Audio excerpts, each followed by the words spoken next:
بسم اللہ الرحمن الرحیم۔ ایک شخص اندھیری رات میں فجر کی نماز پڑھنے کے لیے گھر سے نکلا۔ اندھیرے کی وجہ سے اسے ٹھوکر لگ گئی اور وہ منہ کے بل کیچڑ میں گر گیا۔ کیچڑ سے اٹھ کر وہ گھر واپس آیا اور لباس تبدیل کر کے دوبارہ مسجد کی طرف چل دیا۔ ابھی چند قدم ہی چلا تھا کہ دوبارہ اسے ٹھوکر لگی اور وہ دوبارہ کیچڑ میں گر گیا۔ کیچڑ سے اٹھ کر وہ پھر دوبارہ اپنے گھر گیا، لباس بدلا اور مسجد جانے کے لیے دوبارہ گھر سے نکلا۔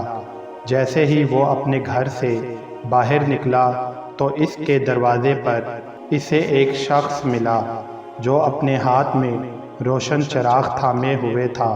چراغ والا شخص چپ چاپ نمازی کے آگے مسجد کی طرف چل دیا۔ اس مرتبہ چراغ کی روشنی میں نمازی کو مسجد پہنچنے میں کسی دشواری کا سامنا نہیں کرنا پڑا۔ وہ خیریت سے مسجد پہنچ گیا۔ مسجد کے دروازے پر پہنچ کر چراغ والا شخص رک گیا۔ نمازی اسے چھوڑ کر مسجد میں داخل ہو گیا اور نماز ادا کرنے لگا۔ نماز سے فارغ ہو کر وہ مسجد کے باہر آیا تو وہ چراغ والا شخص اس کا انتظار کر رہا تھا تاکہ اس نمازی کو چراغ کی روشنی میں گھر چھوڑ آئے۔ جب نمازی گھر پہنچ گیا تو نمازی نے اجنبی شخص سے پوچھا، آپ کون ہیں؟ اجنبی بولا، سچ بتاؤں تو میں ابلیس ہوں۔ نمازی کی تو حیرت کی انتہا نہ رہی۔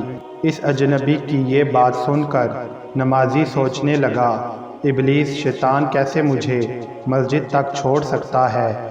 اس کا کام تو لوگوں کو بہکانا ہے۔ تو اس شخص نے بڑی حیرت کے ساتھ ابلیس سے پوچھا، تجھے تو میری نماز رہ جانے پہ خوش ہونا چاہیے تھا، مگر تم تو چراغ کی روشنی میں مجھے مسجد تک چھوڑ آئے۔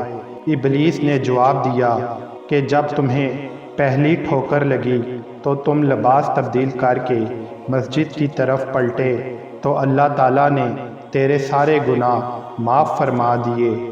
جب تمہیں دوسری ٹھوکر لگی تو اللہ تعالیٰ نے تمہارے پورے خاندان کو بخش دیا، جس پر مجھے فکر ہوئی کہ اگر اب تمہیں ٹھوکر لگی تو اللہ تعالیٰ کہیں تمہارے اس عمل کے بدولت تمہارے سارے گاؤں کی مغفرت نہ فرما دے۔ اس لیے میں چراغ لے کر آیا ہوں کہ تم بغیر گرے مسجد تک پہنچ جاؤ۔ اس شخص نے جیسے ہی یہ بات سنی تو اس نے اللہ تعالیٰ کی بارگاہ میں اپنا سر جھکا کر اللہ کا شکر ادا کیا۔ سبحان اللہ۔